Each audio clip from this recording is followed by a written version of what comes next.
know. Sounds like a TV show. It's like a zombie movie. Only the survivors are in the plane. Because I don't share this on social media. But actually, the struggle is real. First year, it was so hard. I was bleeding for 21 days and I was still breastfeeding. I had a very long period. The stress. We cannot take and face business in the same way that men do. The brain of males, it is dopamine driven. For us, women, it's not dopamine. It's get a revenue and then have enough profit and then you hire people. I hired before I had a revenue. If starting in the morning at 9 a.m. is too early for you, then don't. On Monday, you're going to put Netflix on and forget about it. As hungry as I am, if you give me English food, wow. So I moved to the dark side of. Hey, Rebecca. Oh, finally! Yay! Finally seeing you and not just writing to you. So I'm already recording, but feel free. We can cut every part that we don't like. Yes. So, all right? Yes. Oh, what beautiful colors you have. Thank you. In your room. Yes, it's my room. Ah, very nice. Yes, I like color, as you can imagine. I think I saw something about colors. And today's sunny as well. Oh, you're in England, right? Yeah. Oh, so that's pretty rare, I guess. Exactly. So I think after the recording, instead of working, I'm going to go out. Oh, that's so nice. That's so nice. I'm in Spain, so I get to do that pretty often, especially now that it's basically summer. I know. It's so good. Yes. Where about in Spain? Which city? Oh, I'm in Valencia. Oh. Have you ever been to Spain? I've never, but I really want to. So at the moment, I'm waiting for my UK visa to be extended, and then I have to apply for European visa. Oh, okay. Then you have to visit Spain. Oh, yes, 100%. I already have a list. Oh, yeah, Italy, because I'm from Italy. I'm not from Spain, actually. So Italy is in your list? Yes, of course. One of my best friends is actually from Sardinia. Oh, really? My husband is from Sardinia. See? Yes. So, well, I want to hear all about your story. So we are here for that today. Yes, so thank you. First of all, thank you for being here. You are my first guest ever in my podcast. You're my first guest, so I'm so excited. And I started this podcast because I wanted to explore this idea of, I guess you can call it sustainable success. So can we be entrepreneurs? Can we be founders without sacrificing our health, and our well-being, with all the talk about hustling and stress and burnout? I found myself being an entrepreneur, a solopreneur, like this. I didn't really choose that. And for my job is about mental health, well-being, right? Yes. And so I find myself talking to a lot of founders, a lot of entrepreneurs, and we talk a lot about how stressful it is and how sacrificing it is. And I came to think, but is it possible to do it without dying, in the end, and actually being happy, right? Happiness. I think that the best way to explore this is through real stories, right? So stories of people who are doing it. And I know that you're a founder. You have a marketing agency, which is called Upgrading Women, correct? Correct. Which has, by the way, the cutest website I've ever seen for a marketing agency. It's so, then the colors, right? It's so colorful. It's so cute. And so I like to start a little bit from your story. If you want to share your background and how did you began this journey of being a founder, an entrepreneur? Yes. So to give you like a 2-minute recap of my 4 decades of life, Wow. I'm turning 41 this year. All right. I'm turning 40. You're nearly 40? Yes. Oh, in okay. December. Well, December. Okay, I'm in September. I'm gonna be 41. So yeah. So if I want to attribute one thing, of course, I was born to my mom and dad who are both salesperson. So one is in real estate, one is in banking. So I cannot deny that it's in my gene to actually go out and promote and sell and brand. And so the conversation as I was a child on a dinner table, it was like, oh, did you see this ad? I think that ad looks like, I commented, look at that detergent ad, how tacky. And my dad said, well, it has to be tacky because look at the pricing of that and the target market. So the fact that it doesn't appeal to you, it's doing the right thing. Oh, wow. Because it wants to appeal to the lower income demographic. And imagine as a child, your conversation is around target market and how to communicate your message. So it is in my blood, I have to say. So along the way, even at school, I'm always entrepreneurial in a way that I'm a good writer. I write poets, play, and all that. And I would sell my poetry, but not selling a poetry that is already done. But when we're doing literature, we have homework to create poetry, short stories, and stuff. And of course, not everyone has the talent. The same way that I cannot sing and I cannot draw, but I am a damn good writer. So I would be like, okay, I will write your homework for you. I will create that poem for you, but you buy me lunch today. Genius.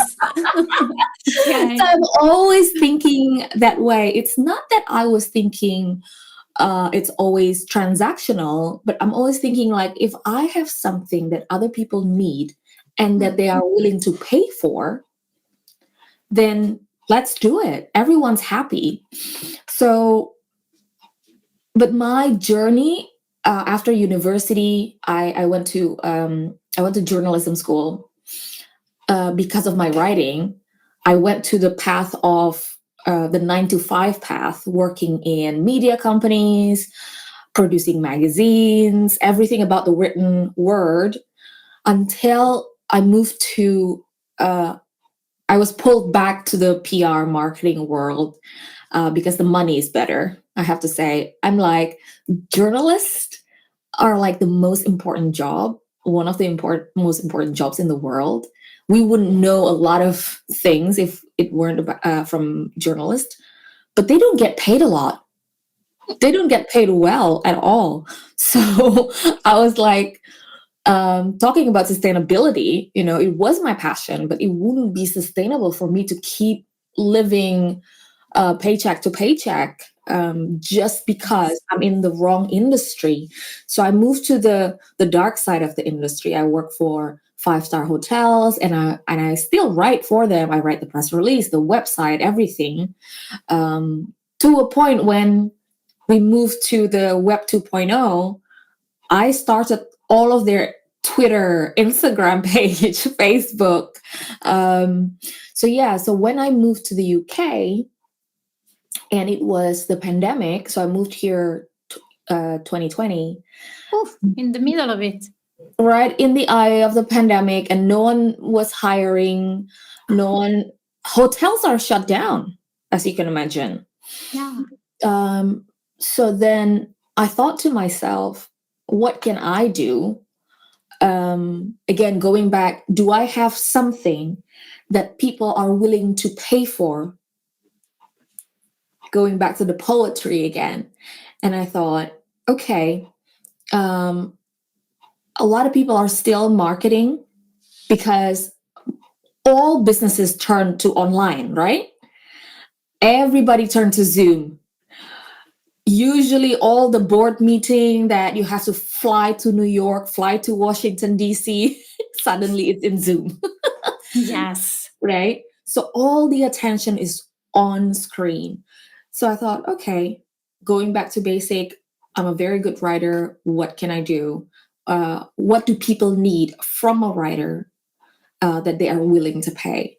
So it started with these female founders that I met again online through networking. Like, Rebecca, do you want to help us with our social media marketing? And I said, okay. Then I did it and they were really happy. And then it gave me the confidence because I thought, me coming from the third world country, I thought no one will want to. English is not my first language. Who want to write? Who want to hire a writer that is not from England? You know what I mean? Absolutely. Yes, like I don't even. So I have typo all the time. But then, of course, AI will solve it anyway. Uh, the idea is in my head. AI can help me fix my grammar. Um, so that gave me confidence. Like, oh my God, these two English ladies with a big company and investor backing, they hire me and they're very happy with what I do. And then I'm like, okay, I'm gonna build a marketing agency. And that happened. When was it? It was a year and a half ago. Oh, wow. Okay. Wow. I so feel you with the feeling of, I'm being an imposter. I feel Yes. you so much. It was the same for me. I'm Italian, so my first language is Italian, right? Mm. And I had my practice as a therapist in Italy Mm. for a lot of years, right? Mm. Almost 7, 8 years, only Wow. working with Italian clients. Mm. And yeah, after a while, they said, what happens if I open up to the world? And then there Mm. was the language barrier, right? Yeah. English is, as you can see, is not my first language. And so it's like, okay, can I talk to someone who really wants a therapist and is not his first language? I don't know. And then, first client happened, second one, and like Mm. you was like, okay, I guess I can do it. And, Yeah. the boost of confidence. So I so Yes. feel you. I Yes. understand. Yes. I So think it's, the please message go. no, the message out there is like we all have insecurity, imposter syndrome, whatever you want to call it. The only way to get out of it is really put yourself out there, and then you're gonna be proven wrong. That people Yes. actually like you and they actually want you for your brain, Yes. right? Yes. Whatever Abs- insecurity you think you're not pretty enough, you think you're not young enough, whatever it is, the only way to know is to try. Put yourself out there, put your hand up. If there's any project, even if it's a voluntary project, you put your hand up and do it. And then as soon as people appreciate you, your confidence will be like stamp of approval. Yes, you're right. You're Yeah. absolutely right. And what a story. So, you were not only dealing with this, what am I going to do, but also with, I guess, you moved from Indonesia Indonesia. to Mhm. London. Is it London to England, right? To England. I live in Southampton, which is 2 hours away from London. Okay, so how was that? I was moving from that place to another one completely different and Mhm. having wanted to start a business. How was that? Yes. Well, um, the unique experience is moving during COVID. So that's another layer of anxiety, another layer of every week the rule change, right? Yes, yes. Um, I remember Italy was in lockdown first, Yes. and then the rest of the world follow. And every day, like we all, you're a therapist, you know this. We all now conveniently forget about COVID. But if you really dig deep to your memory, what happened 3, 4 years ago, it was horrible. That every day, what you see in the news, it's like, oh, Italy, 100 people die. Wow. Right? Yes. Yes. In India, 1 million people died. So that's your reality. That now we are suppressing, like, oh, now sun is out, I'm okay. But it was Yeah. only 3 years ago that we were like, who's gonna die next? Right? It was in apocalyptic, Yes. Yes. And Yes. of course, I'm sure every one of us now has a friend or a family member that actually was a victim of COVID. So we all at the same time grieving. And of course, in my mind, there's no way I was thinking about career, business, or anything. For me, it was survival, right? So Yes. like protecting us, like I was so angry that a lot of people refused to wear masks. I was like, can we at least agree on one thing? Yeah. And so the first year was so hard in that sense, because I also have 3 little kids. Right. So So that's how did you manage? Like, how did you manage? I don't know. That's the thing.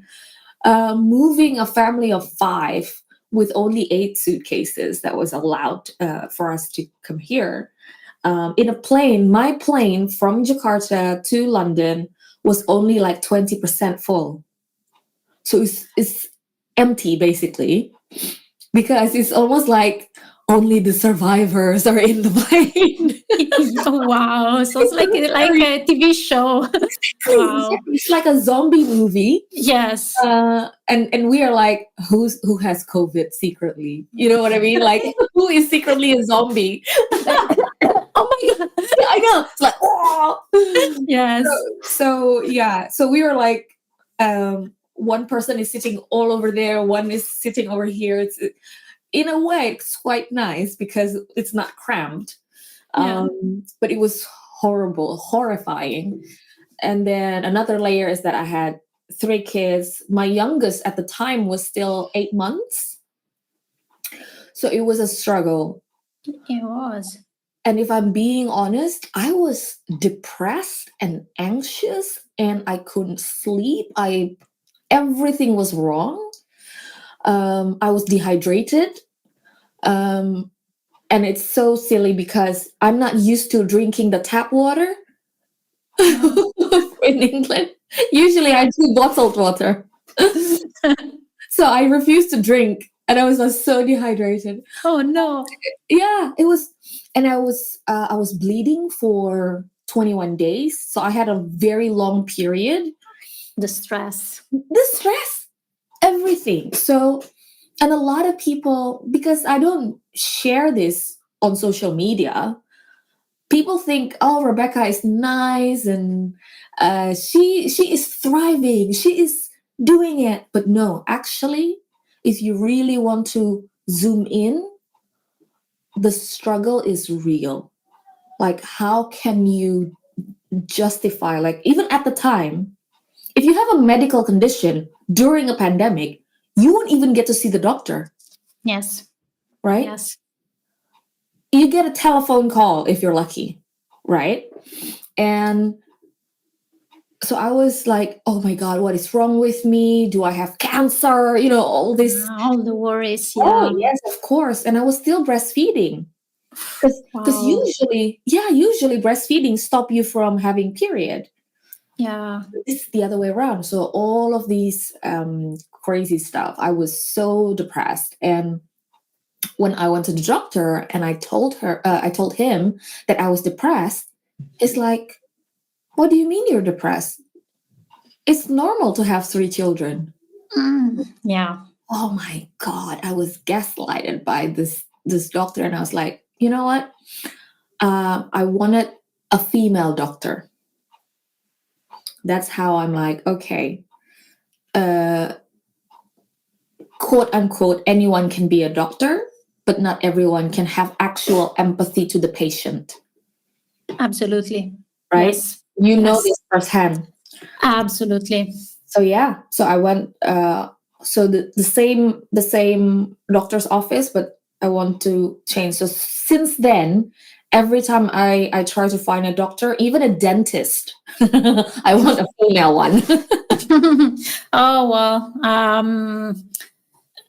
to me, it's really a mystery how possible it is that you have a job where you meet with people who are sick and scared, because you're not in your best state of mind when you are at the doctor, right? You're scared, and you cannot connect to the person that you have in front of you, right? Not just the symptoms that you're seeing. I guess I can understand if, you are a doctor, you've been a doctor for 20, 30 years, and, you gotta build up that kind of a little bit of detachment, because at the end of the day, you gotta come back at your house and your family. Still, during all the craziness of the pandemic, and, they were also pretty burnout, medical, personnel, but still, I'm still very, very surprised when, and it happened in Spain too sometimes, when they really don't, they seem they are not able to empathize with you, to feel empathy. So I understand. And oh my God, all the things that you just told, all the story that you just told, like I can only imagine how tough, how challenging it must be for you, that those moments, and how scared you must have been. It was so scary, being away from your family, being away from the food that Everything. Everything. Yes. The temperature is different. Yeah. But anyway, from everything that you told me, things happen, life happens, but you seem to face challenges with some kind of with courage, right? You seem like a brave person. Yeah. How do you do that? How do you handle fear? Oh, I have to say, this is because I was born into a Christian family. Oh. So I was brought up with a lot of faith around me. Everything is sometimes, how people being positive can be toxic positivity. Absolutely. So this was kind of borderline like that. Like if I feel sad because of like an academic, I was very academic, and I was sad because I didn't graduate on time. And instead of allowing me to feel my feelings, they're like, just pray. Okay. Okay. But so that is like the end of the spectrum. But this end of the spectrum is like, I know I have somebody above that's got my back. I know that it's impossible. If it's just human power facing all of that, bullshit. I don't think it's just human. There must be someone with a lot of power and grace and love and compassion that is protecting me during my journey, so that even when I fall, I don't fall into like the cliff and then I cannot come back. So I have to say my faith really, really protected me. Of course, I cannot deny that I have a medical condition with depression and anxiety, but at the same time, as you said, I managed to feel the feeling, feel the emotion, and every morning I get up and do it again. Wow. There's no magic pill that can be can do it. You know that. Yeah. If there is one, you would be out of practice. You would be out of job. Well, yes, I think that's another name for this is tenacity, right? It gives you that, which in the end, if you look at this from, an entrepreneurial point of view, from being a founder, at the end of the day, the not quitting part is the thing that actually allows you to, okay, I'll keep doing it. All right. There's something, you talked about faith. For me, this declines into when I have really bad days or bad weeks or sometimes months. I ask myself, okay, can I make it another day? Right? Yeah. Can I be here? Or sometimes it's another hour. Sometimes it's another 10 minutes. And I have to say that it helps me to reframe and to find my way again when I get lost. Yeah. Because at the end of the day, I think that when we are afraid, when there is fear, we kind of get lost. We lose our way. Wow. Right? It's not it's not something that, I mean, as much as we can read book, listen to podcasts, there has to be something that is even more powerful than us as human to lift us back up. And I don't even, well, that's why I have faith, but I don't subscribe to religion per se, because the ritual doesn't work for me. I know that a lot of people actually find comfort in ritual. The having an anchor, they do certain things on certain day or hour of the day, which is great. But for me personally, it doesn't work because, for example, when I'm feeling like so low, I don't want to go to church. Yes. Because I don't want to go there and sing. I don't want to even sing anything because I'm so low. And I don't want to be bogged down with the thinking that, oh, Rebecca, you're so bad because you missed church. Another layer of guilt and that. So I give myself permission to have faith and not be tied down to rituals. Yes. Wow. And you talked about depression and anxiety, right? This is something that you've been dealing with for a long time. A long time. And how do you feel about labels when it comes to this thing? Like,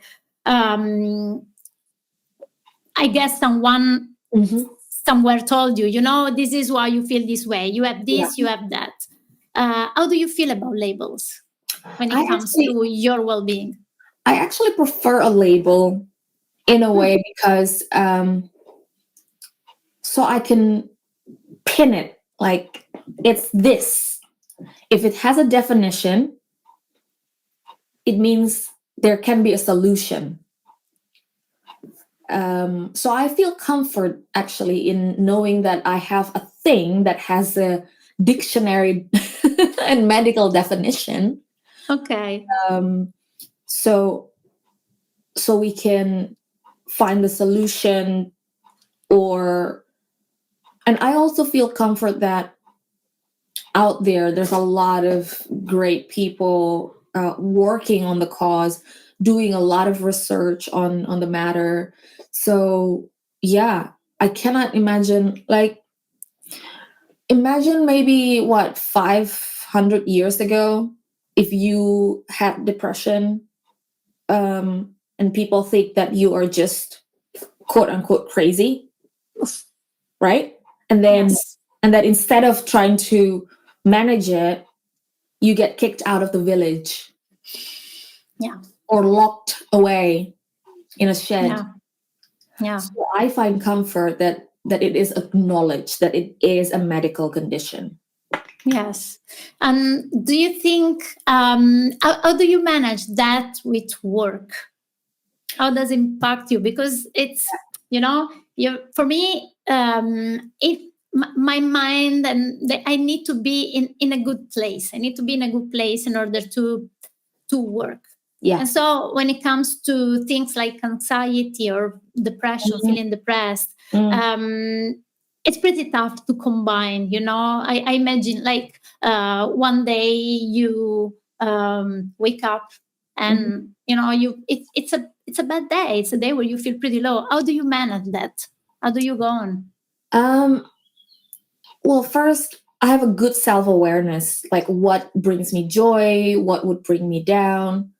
For example, when I have a bad day, in general, like if I'm fighting with a boyfriend or this is since I was young, a lot of people call it retail therapy. You have a bad day and then you go in shopping and it cures you. For me, it doesn't work. For me, I only enjoy shopping when I'm in a good mood, when I'm celebrating something. Oh, I want to buy this dress because I am going on a date. Not I'm going to buy this dress because I'm fighting with my boyfriend.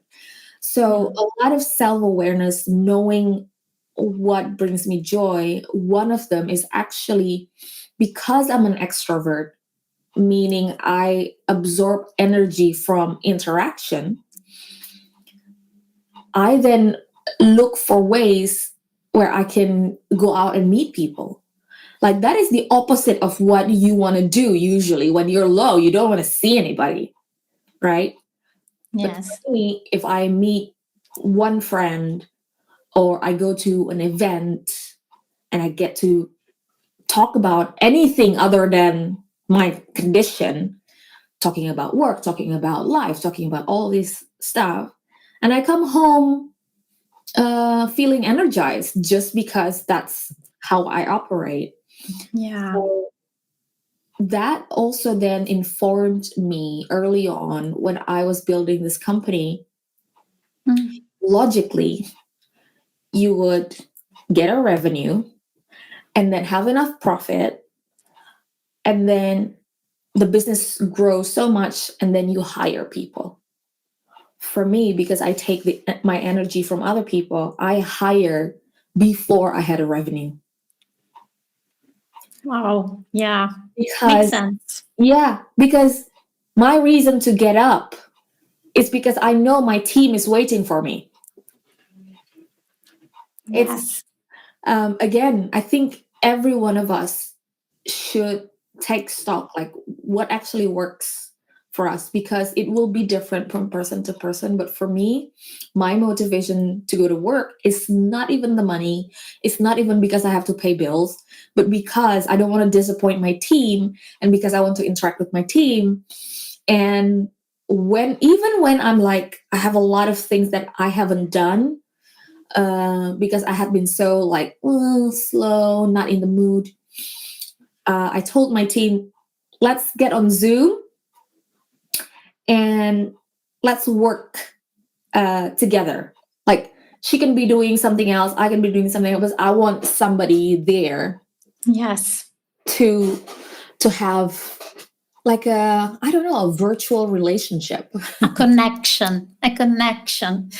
This is so interesting that you're saying that. I was reading a few days ago about this, and it just makes so much sense. And it's how male, the brain of males, also of men, it is basically dopamine driven. It means that they get up in the morning and they need to get to a result. They need to, in order to feel better, they need to, achieve that thing.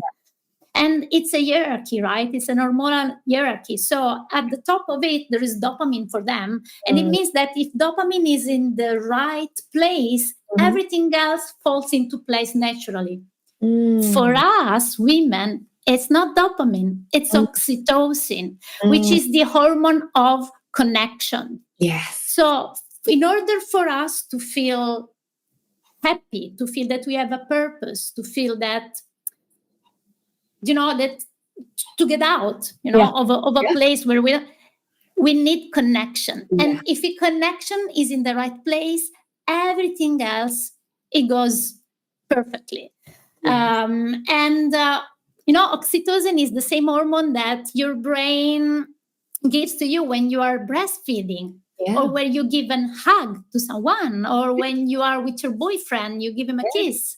I found this to be so beautiful, and the fact that you figure this out about yourself, by listening to yourself, by being aware of yourself, it just shows how great we can be if we listen to ourselves. Yes. To ourselves, to what we need. What you said is so powerful. The fact that this is, one of my one of my biggest mission in life, to show that there is no one size fits all for everyone when it comes to well-being. What works for me might not work for you, and vice versa. And so the work, right? The work to be a functional human being that can do his over life is to get out of your comfort zone and listen to yourself and try new things to see what works for you. This is so, so important. Even, and that's why I keep thinking about this thing, about it. It is possible to have a business and to actually to be okay, because there must be a way. We hear a lot of things, a lot of discussions about how we need to hustle to get there, and how we need to, you don't need to sleep, and no free time, and work and stuff, which is more of I think maybe a masculine way of looking at work. But there must be, there must be a way for us to find our way. Yes. And I think that looking for what works for you, it is really great.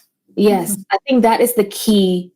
In general, the key to success and the key to happiness, which for me, success is happiness. Yes. For me, the definition is one and the same. Yes, like why else do we do that? Why do we go through that process of, being your own boss, doing all the things, having all the responsibilities, if it wasn't for, the freedom and the happiness to feel happy? Exactly. So I get so sad when someone tells me, oh, I have my wealth, I have everything I want, but I don't feel happy. Yeah, that's the stupidest thing. Yeah, and it's so sad. Oh, it is sad. I pity them. And especially that, well, I'm sure you've seen a lot of people or patient in your work that has the wrong definition of success. And because the definition is wrong, there's a disconnect. Like, why do I have all this and not happy? Well, because this is not the source of happiness. Wow. Yes. Right? Yes. Well, you're looking in the wrong, like for me, I would equate it as, I love Indonesian food, spicy, hot, savory, with a lot of, spring onion, this onion, a lot of spices, right? A lot of ingredients. When I'm hungry, all I want is that. The second best would be Mexican food, Italian food, or Thai food, Japanese food. As hungry as I am, if you give me English food, wow, you give me the biggest portion of English food, it will not satisfy me. That is how I see people chasing something that people think or society think that would be the best, but it's not gonna fill you up in here, in your core. So you can give me the largest fish and chips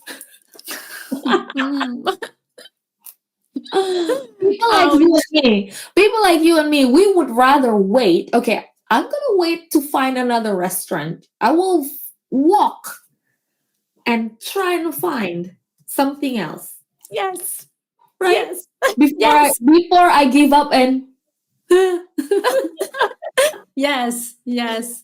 And so, do you think that this is? Do you think that this has to do with the heaviness that I see around that is connected to having a business? Do you think that knowing what happiness is for you, yeah. it is important when you're a founder, when you're an entrepreneur? Yes. Now, I must admit that because I'm in a service-based business, I'm sure you can imagine as well, the quote unquote the worst thing that can happen to us is we don't have clients. Yeah. Right?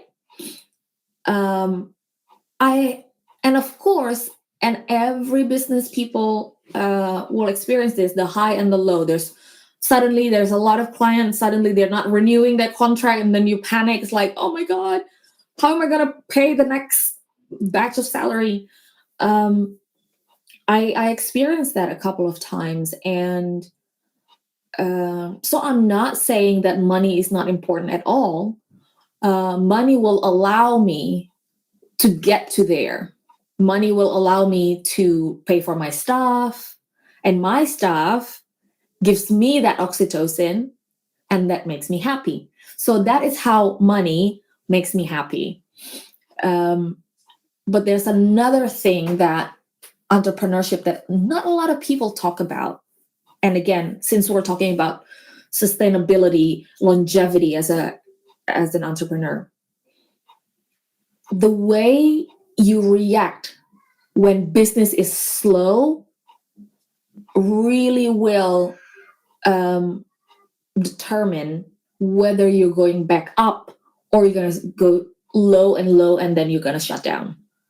Yes. So every time, and I know this is like super bad, every time my business is slow, what we do is we tidy up our house. Meaning, if you have a full restaurant, it's every day. So, and suddenly when the restaurant is empty, maybe because it's the summer, everyone's at the beach, they don't want to go to your restaurant. Instead of being sad about it, what I would do is I clean up everything in the kitchen. I tidy up all the menu. Maybe I think about maybe there's a different menu to offer. And then I start cooking, experimenting in the kitchen. So the work is always there, but either I'm working for a client or I work for the business. And that's how I managed to get out of the feeling of feast and famine, like the mindset of, oh my God, I have no client. What do I do? Yes. Wow. Well, in my mind, okay, good. There's no client for this season. It means we need to tidy up our website. We need to maybe tidy up our folder system. When you're so busy, everything is chaotic. Now it's time to tidy up. You have to polish the fork and the spoon, making sure that everything is in place. So by the time you're busy again, you're not falling too much behind on your internal work. Yes. So, yeah. Yes. Yeah. Oh, sorry. Go. Yeah. Another thing is I sent my team to trainings. That is what a lot of people forget. During slow business time, send your team to training so they're elevated. By the time you get more new client, they will have already new skill. What kind of trainings? So, for example, because my industry is a creative industry, then the trainings would be like video editing. The training would be copywriting, all the new stuff about social media. If there's a new AI tool, we learn how to use it. So there's no excuse really. When you're busy, you're like, oh, I'm too busy to do training. Well, now we're not busy. Do the training. Yes. Well, I love that you said that, because it all boils down to, in the end, to emotional regulation. You know, what you described is what I call detached focus, when you focus on the process, not on the result. The result will come. It's okay. And you have the faith for that. So you have that covered. You know that you'll do the work and the result will come one way or another. The other stuff is you focus on the process. This is something that I had to learn when I happened to become a solopreneur, because for me, my first reaction when I would have my low, or where I would dedicate maybe 1 month, 2 months to something that it wouldn't work, it was despair. Like, oh my God, no. And every time, picking myself up from that black hole, it was tough. It was tough. I wasn't keeping in mind that when you when you really react in a very negative way to a failure or something that is not going the right way, you are really filling yourself with a lot of sad chemicals, a lot of sad hormones, and you really are putting your mindset, right? Your mindset goes, it doesn't work properly. It doesn't have what it takes to keep going. Again, tenacity. So I have to say that this journey for me, it really taught me a lot about the importance of emotional regulation, because I teach that, right? I help my clients to really get good at regulating their own emotions, which is recognizing them, allowing yourself to feel them without reacting immediately to them, but pausing and responding in a healthy way, which is what you do. You don't react immediately like, oh my God, oh my God, oh my God. You say, okay, this is what's happening. What can I do? Yeah. This activates the part of your brain that it doesn't fall victim of fear. It activates the part of your brain that it allows you to think clearly and to take good decisions, which again, if you don't take good decisions, I'm going to guess that your entrepreneurial journey is not going to be, very successful or very long. You have to take good decisions. Exactly. So the process that you described, I've never thought about tidying everything up when things go low, but maybe I will give it a try. Maybe I will give it a try next time. I know that I do that like in personal life. So if something is going a little meh in my personal life, and you tidy up. Yes, I jump into cooking or tidying up. Like, okay. And then I feel better. I think that's you getting the dopamine as well. Because yes. Right? Because if you manage to cook and present a dish, your head is telling you, okay, you're not useless. Yeah, you've done it. Like this is a result. And you get the motivation to kind of get out of that pit that you are and to say, okay, let's do it again. Yes, absolutely. Wow. That's resilience. Yeah, exactly. I mean, I remember a few months ago when I was feeling really low, I would wake up in the morning and start tidying stuff, and I recognize it at the moment because I'm in a good place. Like my team is doing well, my business is doing well. My room is a mess. It means that things are going right. Exactly. Like my desk is a mess. Everything, I have coffee, I have perfume everywhere. Like my hair. I have my throat medicine. So because I'm like focused, I'm driven, everything is well in the workplace, even so my family as well. But as soon as I'm like, oh, I don't have anything to do, and then I started to, okay, let's organize this pen based on the color. The colors. Yes. And then I'm thinking, oh, maybe it's time for me to take out of the wardrobe, and Of course. right, and take the ones that I don't like and donate it to charity. So I will be doing all the stuff that I'm like, I'm in a hunt for that dopamine. Yes. And I always find it like almost magical when, maybe you're doing it and you're not in your best state of mind. Like you're like, oh yeah, I'm gonna do that. And then at the end, it almost like it kind of lifted up. Like, okay, it's better.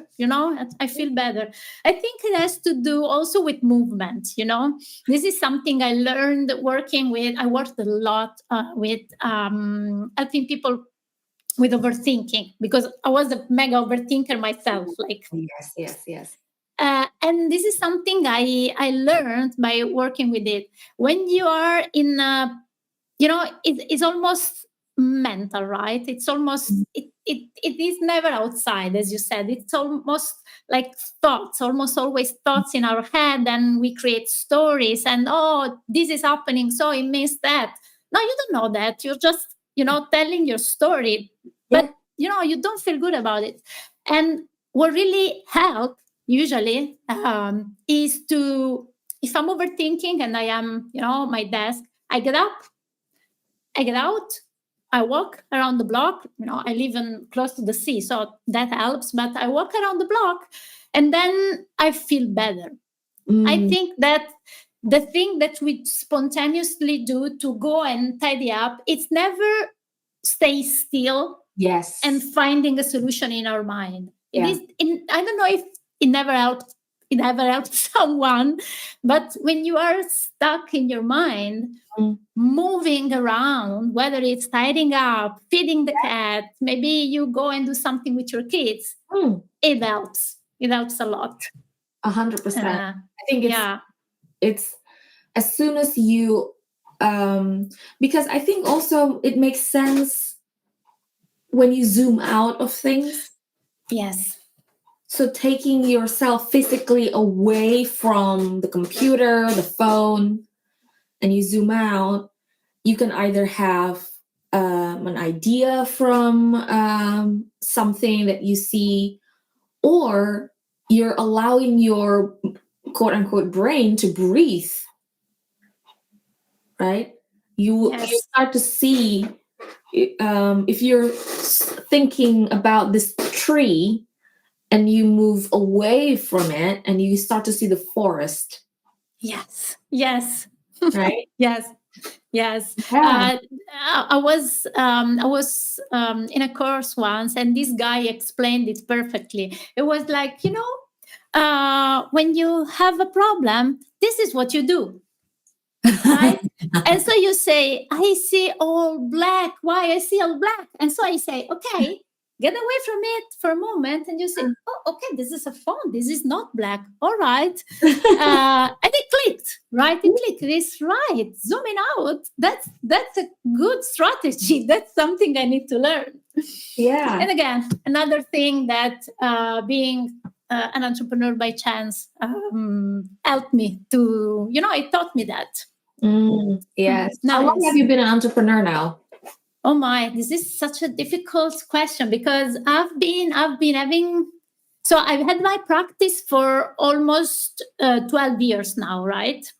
I work, which is an online therapy practice since 2013, all right? The problem is though that it has always been from word of mouth. I never did any marketing, any like, I want to grow my business, nothing of that. And then COVID came, lockdown came. And during that period, I was actually in bed because I snapped my back. And I was in bed for 3 months, and the lockdown just started, right? Okay. And so after these 3 months of being almost out of this world because I would sleep a lot because of the pain medicine. I had to heal myself, not doctors. It was crazy.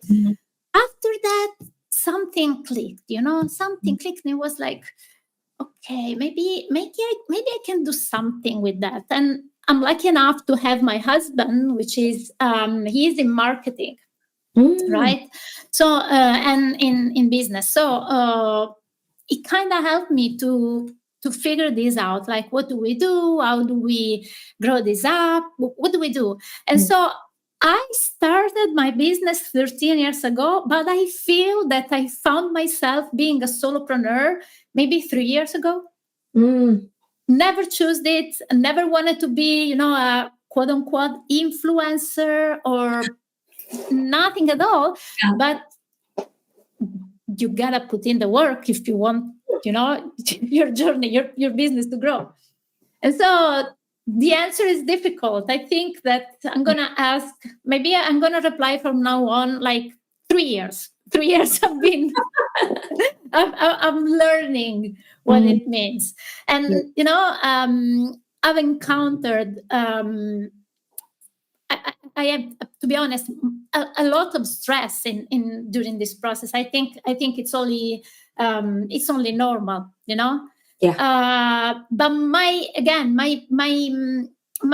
what I want to see is, can I do it without losing myself? Because I've been in certain points, certain moments where I really felt like I cannot do this. This is taking a toll on my health, on my mental health, on my physical health. I cannot do this. Somehow I found ways to cope. I'm a therapist, so I'm constantly aware of my mental health. It's a priority for me. If I'm okay, things are smooth. Yeah. But I noticed that maybe this journey, this adventure, I think I can say that it has been one of the most challenging for me. Not university, nothing at all, but facing the roller coaster. Yes. Like, it's going great, it's not going great. Yeah, we found it. No, we didn't. No. All in all, I'm loving it. All in Yes. all, I'm loving it. I love a challenge. I love an adventure. I love to learn. To learn. Especially, I love to learn from people who are doing the same thing that I'm doing. To see, different points of view. Yeah, I think it's comforting for people like you and me when we see other women doing it. Yes.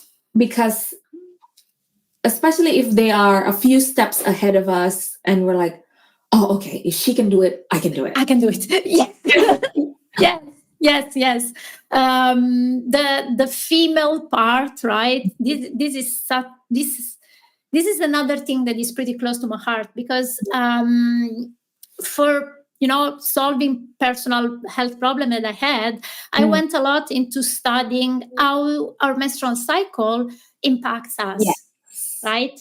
I grew up knowing just that, I have my menstrual cycle, and once a month I bleed, and I had some pains, and that's it. The thing is that there is a whole other story behind it. And for that reason, I feel that we cannot take and face business and, entrepreneurship the same way that men do. They just have one hormone to take care of, which is testosterone. That's fine. It's a 24-hour cycle. And, at the 8 a.m. next day, they wake up, they are the same. They're okay. It's a new day.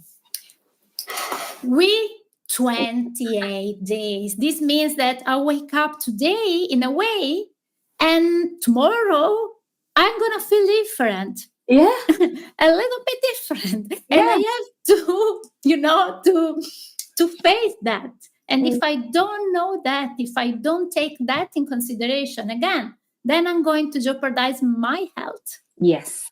And so talking about females in business, that's also something that Oh, yes. I don't see a lot talking about, but it's important to see it from a different point of view. Yeah. I think that the work environment, of course, it was built by men, so it just makes sense that it is designed around their rhythms, their way of life. Yeah, we have to make up our own. Yeah. And the stress for me as a woman comes when I try to adapt to something that it doesn't fit me. It doesn't fit me at all. So, again, seeing other women doing this and, exchanging and learning new things, it can only reach us, really. Yes. And I learned that as well, to really, this is the luxury that we have as entrepreneurs, that we, it's, people always say, it's freedom of time. You can decide your own hours, etc. Yes, it is. But at the same time, it will allow us women to then not following the 9 to 5, not following the Monday to Friday, because if we are, if you notice, when we are ovulating, we're the most creative and so on. We're in flow.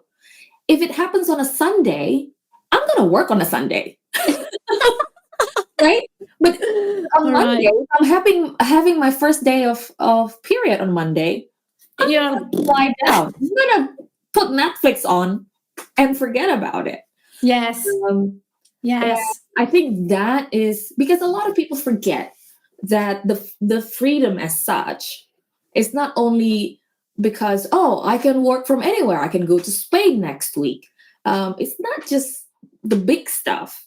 And it's not just, it means I can pick up my kids from school at 3:00, because if you work in the office at 3:00, there's no way you can get out.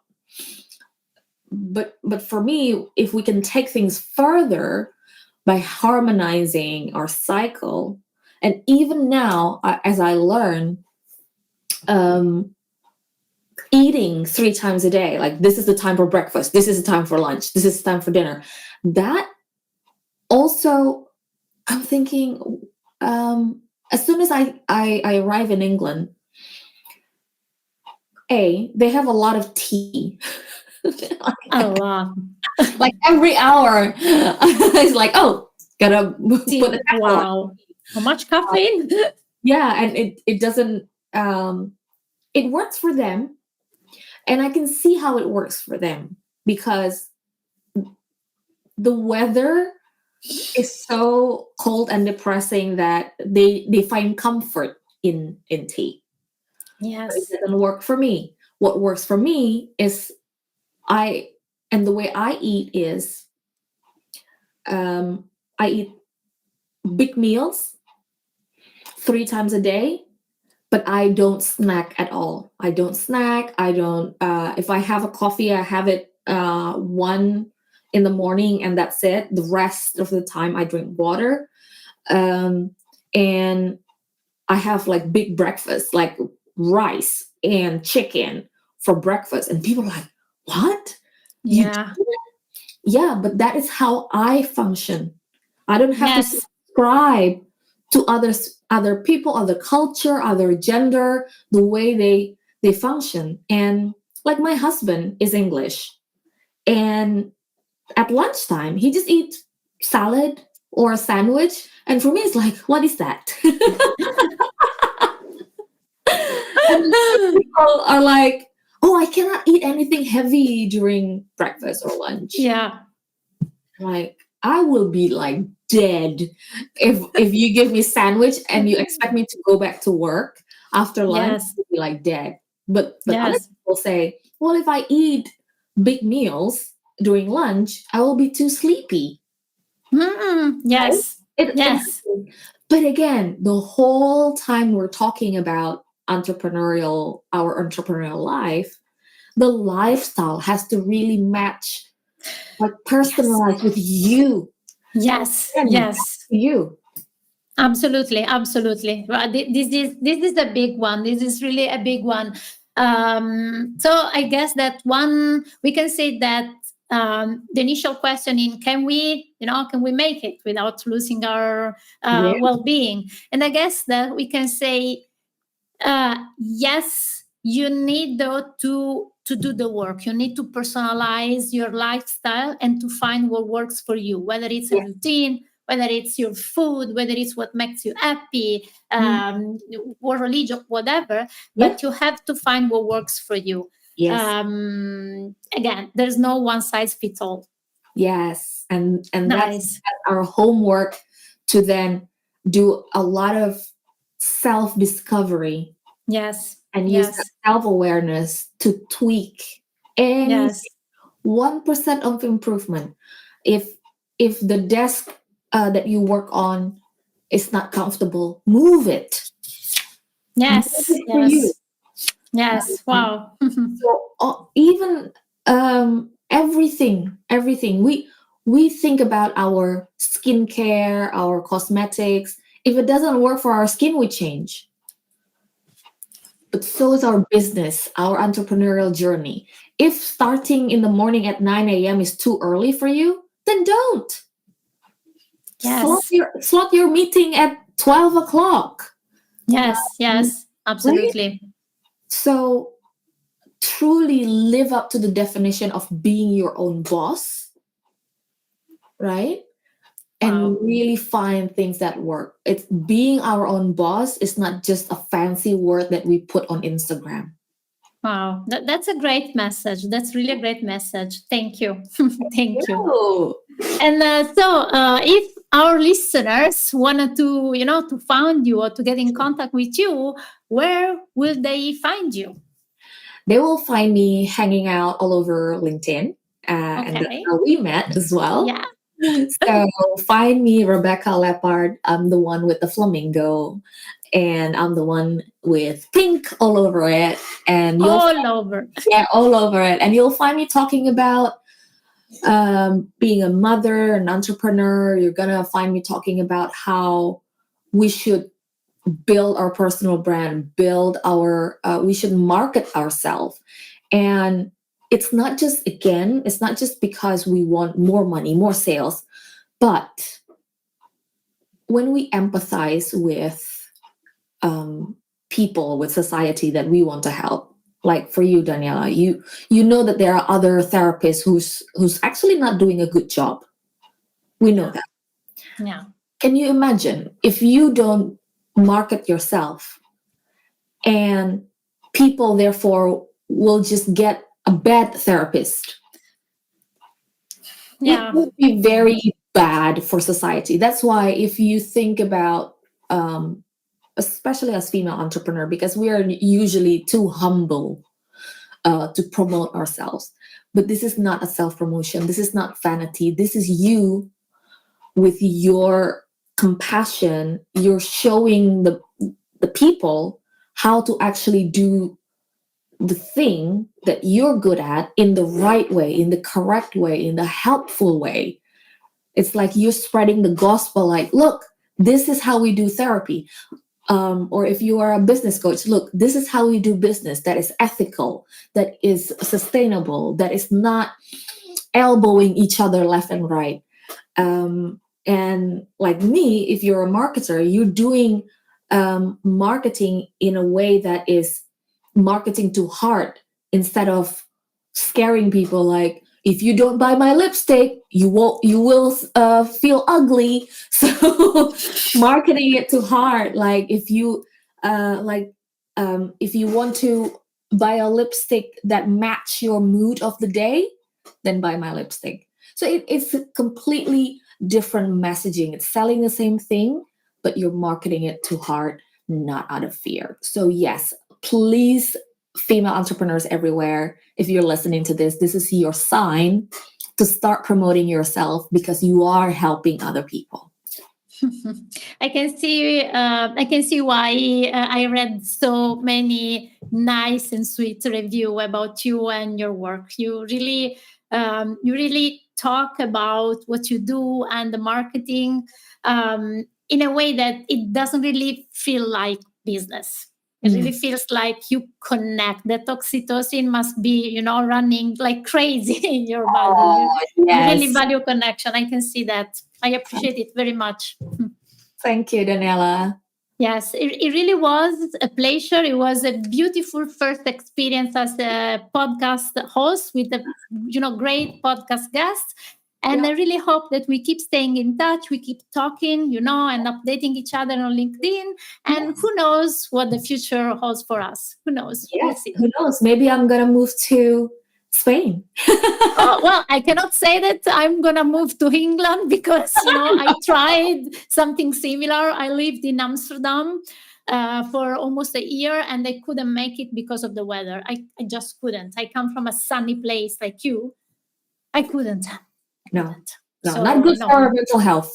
No. So please, you come to Spain. Spain, here I come. Okay, Rebecca, thank you. Really, thank you so much. And, have a great day. You too. It's sunny outside, so I'm going outside too. Yeah, I think I'm going outside too. Yes, let's go. Bye, Rebecca. Bye-bye.